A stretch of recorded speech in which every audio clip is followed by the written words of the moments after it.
Et voici la vidéo sur la soustraction.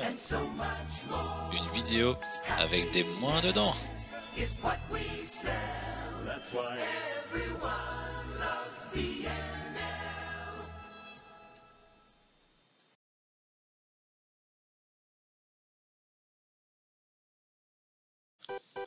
Comme dans la vidéo précédente, je vais commencer par te présenter les objectifs de cette vidéo.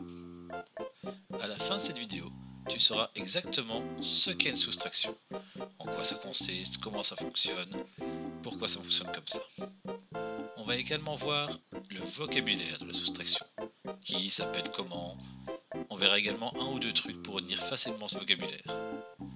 Nous verrons ensuite si la soustraction a des propriétés. Est-ce qu'il existe ou non des petits trucs qu'on aurait remarqués dans la soustraction qui permettraient de se faciliter la vie. Et enfin, pour terminer, on verra un petit truc abordable pour se faciliter la vie dans le calcul mental. En avant. Qu'est-ce que ça a dans le ventre exactement une soustraction? Prenons un exemple simple avec des nombres tout petits. Par exemple, 5 moins 2. Qu'est-ce que ça fait? Retournons aux bases, 5 c'est un nombre, et un nombre ça représente une quantité, par exemple 5 billes. 2 c'est un autre nombre, ça représenterait ici 2 billes. Effectuer une soustraction, ça consiste à enlever, et on enlève quoi? La réponse, ça va être la quantité du premier nombre, auquel je vais enlever la quantité du second nombre. Voilà, et là on voit bien que 5 moins 2, ça fait 3. C'est bêtement ça, je prends le premier nombre, j'enlève le deuxième, ça me fait une réponse, il n'y a pas à chercher plus loin. Alors ici les nombres sont petits, je ne vais pas te refaire le coup de mettre des billes dans tous les sens comme on avait fait dans l'addition, on a bien compris que les nombres c'est plus pratique que de représenter les quantités avec des billes, tout ça ça a été vu, si tu ne te rappelles pas, tu retournes voir l'addition, ici on va pas se compliquer la vie avec ça. On a bien compris, je prends le premier nombre, j'enlève la quantité du second nombre et j'ai bêtement ma réponse, faut pas chercher plus loin. Maintenant, voyons le vocabulaire. Quels sont les mots de la soustraction? Prenons une soustraction. Ici, 3 moins 2 égale 1. Les éléments qui la constituent, 3 et 2, comment je les appelle? Attention, les termes. Tu ne te trompes pas, tu fais pas erreur, c'est bien le même mot que dans l'addition, ça n'a pas changé. C'est déjà ça, ça va être assez facile. Que ce soit une addition ou une soustraction, on parle toujours de termes. Que j'aille 2 termes ou que j'en aille 3, c'est toujours des termes, j'ai pas changé le mot. Ce qui a changé évidemment c'est la réponse. Si j'en avais 4 ou 5, la réponse changera encore, mais dans tous les cas, je les appellerai des termes. La réponse par contre, elle ne s'appelle pas du tout comme dans l'addition. Ici la réponse, je vais l'appeler la différence. C'est pas pour rien qu'on l'appelle la différence, la réponse d'une soustraction. On n'a pas ouvert le dictionnaire, tapé son doigt sur n'importe quelle page et sortir un mot du genre clou, grenouille. Non, c'est pas le cas. Il y a une bonne raison pour laquelle la réponse d'une soustraction s'appelle la différence. Nous le verrons juste après. Et maintenant, il reste quoi? Il reste les petites barres horizontales. Les petites barres horizontales, ce sont des opérateurs qui expriment le fait qu'ici, c'est une soustraction. Si ça avait été une croix, ça aurait été une addition.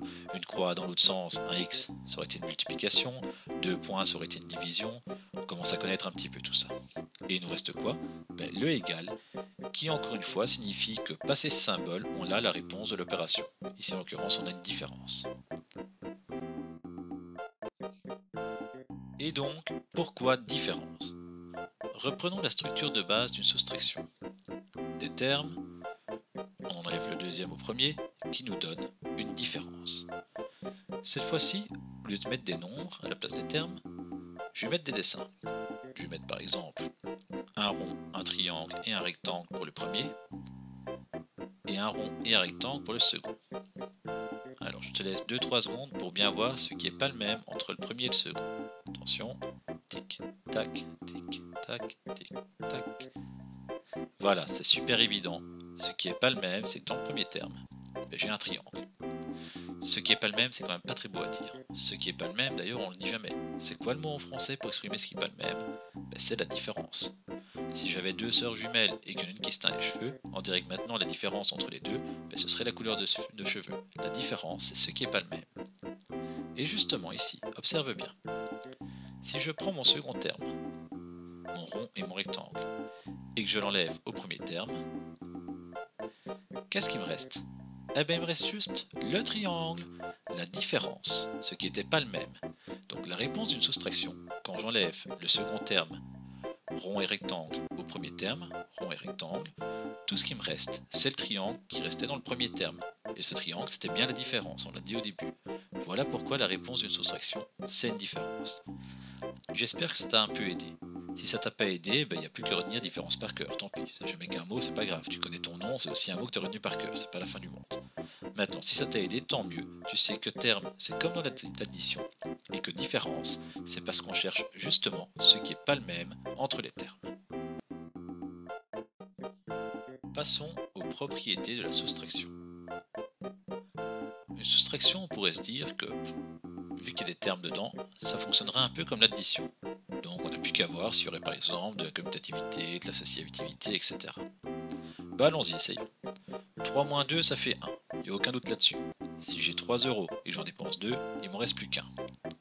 Et maintenant, si je changeais le 2 et le 3 de place, est-ce que la commutativité va fonctionner?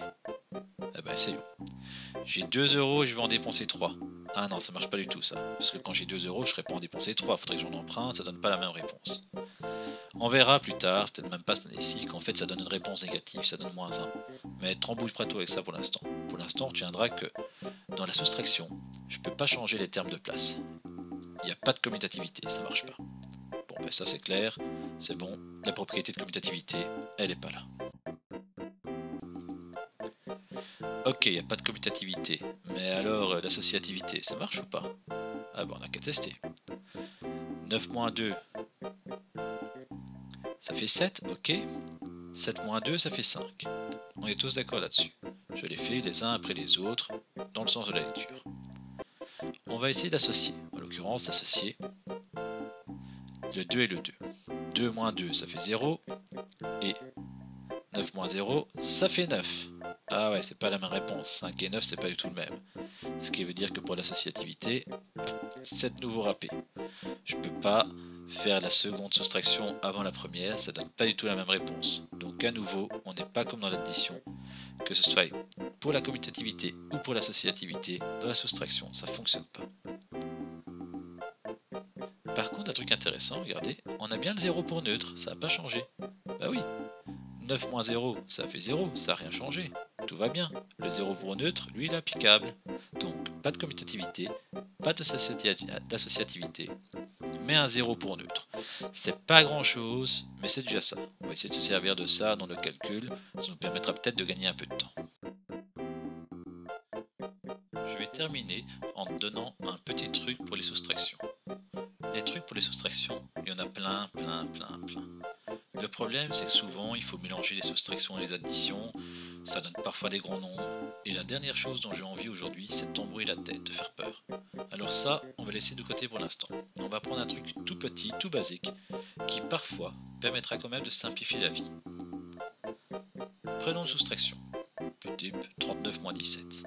C'est déjà un peu plus costaud que ce qu'on a vu avant. C'est pas 5 moins 2, c'est pas 3 moins 2, c'est déjà une vraie soustraction.